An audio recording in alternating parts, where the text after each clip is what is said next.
Assalamualaikum warahmatullahi wabarakatuh. Halo teman-teman, di mata pelajaran ekonomi kali ini eh, kita akan membahas materi tentang lembaga keuangan non-bank. Oke, mungkin sebelum ke materinya ada beberapa materi yang bakal aku jelasin. Yang pertama tentu aja pengantaran dari lembaga keuangan non-bank. Yang selanjutnya itu ada perbedaan antara bank dan lembaga keuangan non-bank. Yang selanjutnya ada fungsi lembaga keuangan non-bank. Dan yang terakhir yaitu contoh lembaga keuangan non-bank. Oke, mungkin langsung saja ke materinya ya. Apa sih lembaga keuangan non-bank yang kalian tahu? Dari teman-teman ada yang tahu nggak? Oke, mungkin langsung aja ya. Pengertian dari lembaga keuangan non-bank. Lembaga keuangan non-bank yaitu sebuah badan yang bergerak di bidang keuangan dengan tugas menghimpun dan menyalurkan dana kembali kepada masyarakat. Uang yang dihimpun tidak dalam bentuk deposito, tabungan dan atau giro, tetapi LKBB menerbitkan surat-surat berharga. Sedangkan dana disalurkan kepada masyarakat melalui layanan investasi dan kredit. Lembaga ini diresmikan oleh Surat Keputusan Menteri Keuangan Republik Indonesia nomor Ke38-4-1972 sehingga Anda tidak perlu khawatir terhadap jaminan keamanannya karena aktivitasnya diakui dan dilindungi secara hukum. Oke, untuk materi selanjutnya yaitu perbedaan antara bank dan lembaga keuangan non-bank. Oke, meskipun keduanya mempunyai kesamaan tugas, tetapi terdapat beberapa perbedaan. Nah, perbedaannya tuh antara lain ada aspek tujuan, aspek peran, dan bentuk kegiatan. Untuk aspek tujuan itu sendiri, yaitu perbedaan antara bank dan lembaga keuangan bank adalah tujuan lembaga keuangan dan bank adalah menghimpun dana dan masyarakat secara tidak langsung melalui penerbitan surat berharga. Sementara itu, bank berfungsi mengumpulkan dana dari masyarakat secara langsung melalui produk keuangan perbankan seperti deposito, giro, atau tabungan. Yang selanjutnya ada aspek peran. Perbedaan antara bank dan lembaga keuangan non-bank berikutnya yaitu dilihat dari segi peran.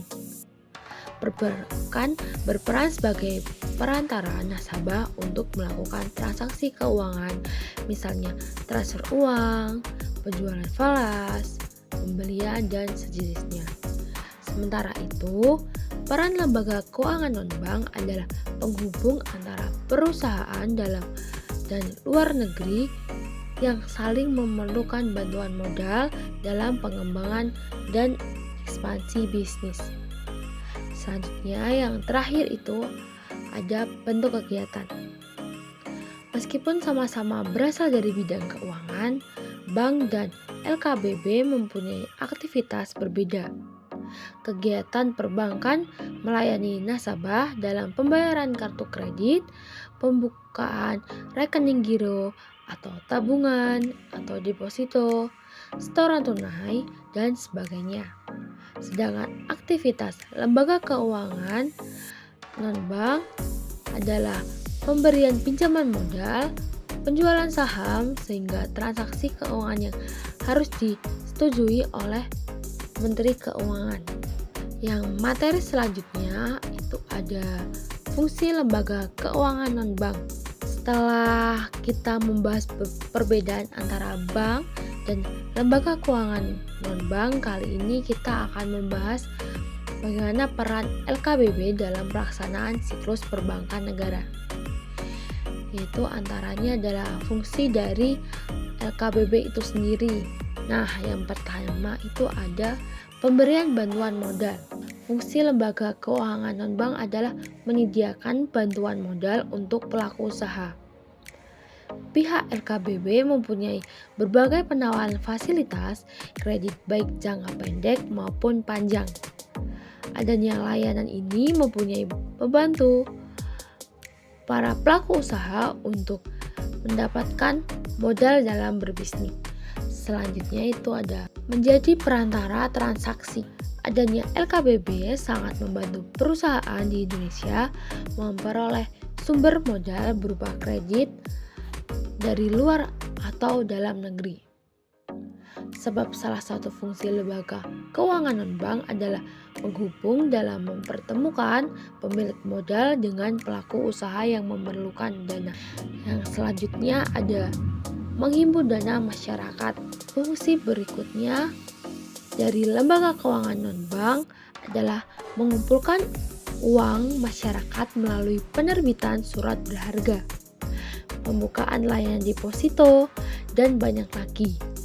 Dana yang sudah dihimpun selanjutnya akan didistribusikan ke sektor produktif seperti unit bisnis kecil masyarakat. Selanjutnya ada mendirikan usaha bidang keuangan. LKBB memiliki hak untuk mendirikan usaha baru di bidang keuangan dengan persetujuan dari Menteri Keuangan. Biasanya, usaha tersebut didirikan sebagai solusi atas masalah keuangan yang ada atau membantu masyarakat dalam hal finansial. Contoh usaha keuangan yang didirikan LKBB diantaranya penjaminan kredit, lembaga penyelenggara jaminan sosial, dan badan penyediaan ekspor. Yang selanjutnya ada mendirikan usaha bidang keuangan. Yang selanjutnya ada menjamin resiko finansial masyarakat.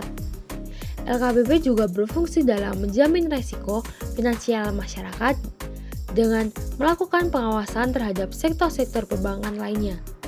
Dengan adanya LKBB menjamin resiko, masyarakat tidak perlu khawatir mengalami kejahatan-kejahatan dunia perbankan seperti penipuan dan kebocoran data.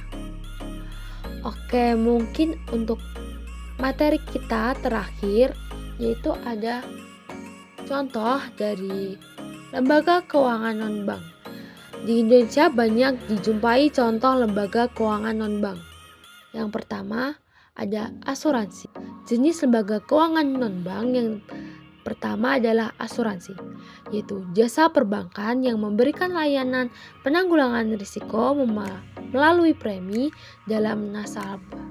Jenis lembaga keuangan non-bank yang pertama adalah asuransi, yaitu jasa perbankan yang memberikan layanan penanggulangan risiko melalui premi dari nasabah.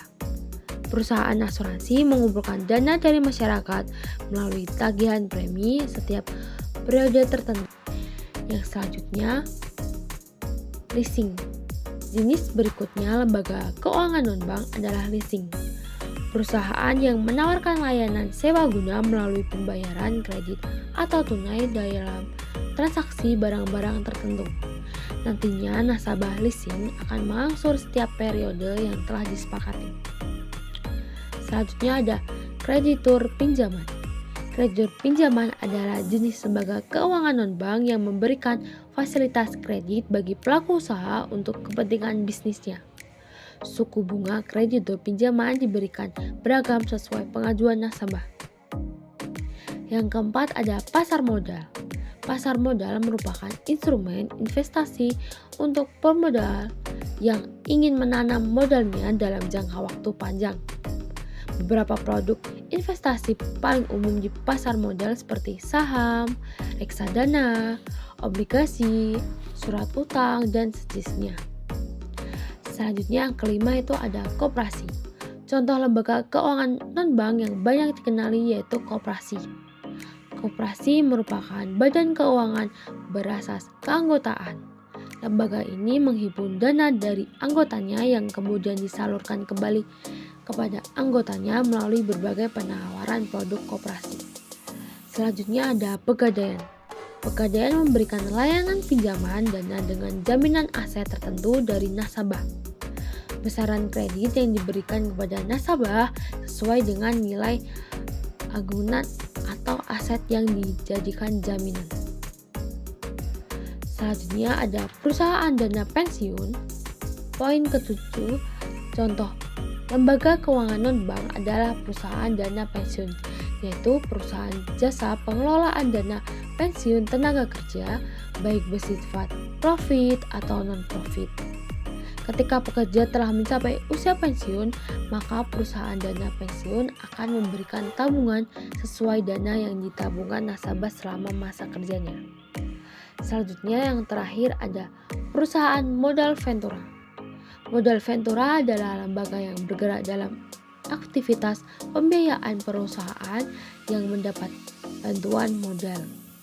Biasanya kegiatan modal ventura ini meliputi aktivitas penyertaan saham, obligasi, hingga pembiayaan bagi hasil suatu bisnis.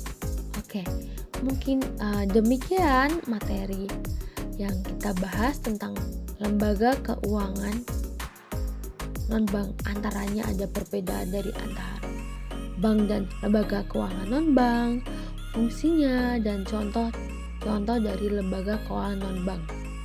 Oke, mungkin harapannya teman-teman bisa paham terkait materi yang saya jelaskan kali ini. Sekian materi yang saya jelaskan. Bila ada salah kata maupun perbuatan, saya mohon maaf. Sekian, wassalamualaikum warahmatullahi wabarakatuh. Terima kasih.